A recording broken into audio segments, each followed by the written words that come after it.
Welcome to the Reparenting Daily podcast. In this podcast, we'll dive deep into reparenting, exploring tools and resources to help us through our journey. The podcast is divided into 3 sections. First is a reading. Second is a discussion of the reading followed by a journal prompt.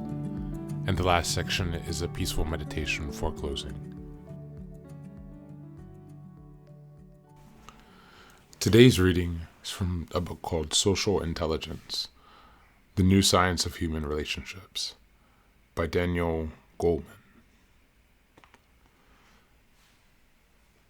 We're starting on the chapter Wired to Connect. This section is called Social Cognition.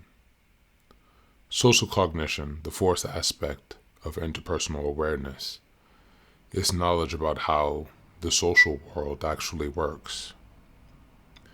People adept at this very cognition know what's expected in any social situations, such as the manners appropriate in a 5-star restaurant.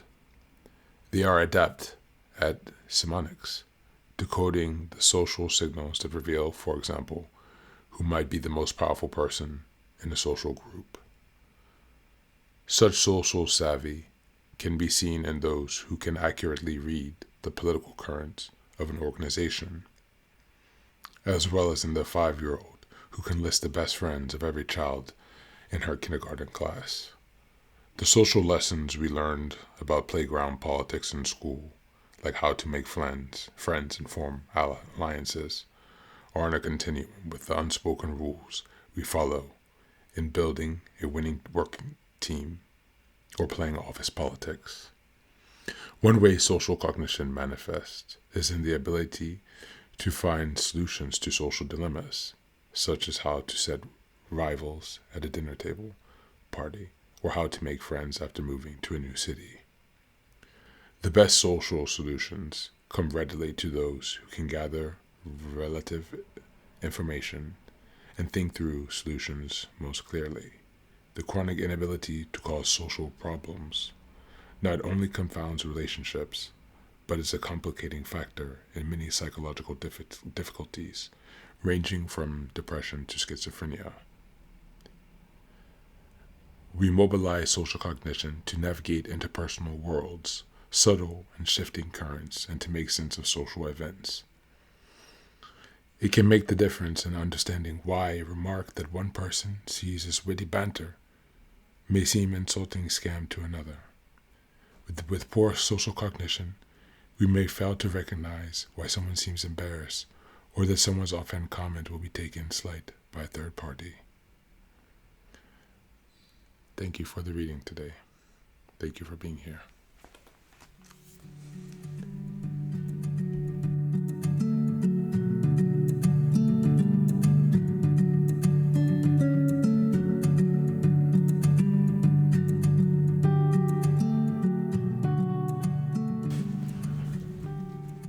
Welcome back, and today's reading on social cognition, understanding how to gauge social situations accurately, the behavior that's expected from you in a certain situation, or the behavior that you should employ to receive a certain outcome. Growing up in a dysfunctional or toxic family, narcissistic family constellation, again, we will miss many lessons. Key among which is relationships, as many of us are struggling with attachment wounds.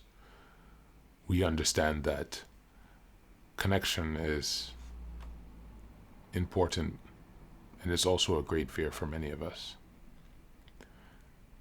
Part of that fear, I believe, is the fault that we have with social cognition, as we read in this book. Social cognition is something that we can improve with practice. It takes time, and there will be pain when we have mistakes. I think of the recent isolation that I've faced, and maybe some of us have faced, and how that has also impacted our social cognition. So today, let's take a look and think about, for our journaling prompt, what areas of social cognition do you see yourself as a strength?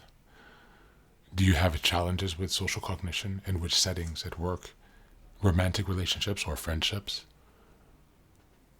Is it something that you've been cognizant of for a long time, or is it only just now after the reading that you're coming to learn what social cognition is, and perhaps that you have some challenges because of the deficits from the developmental trauma? So reflect on that, because connection is so important. And so we want to empower ourselves and nurture ourselves back to good connections. And part of that is working on our social cognition. Thank you for being here today. And be well.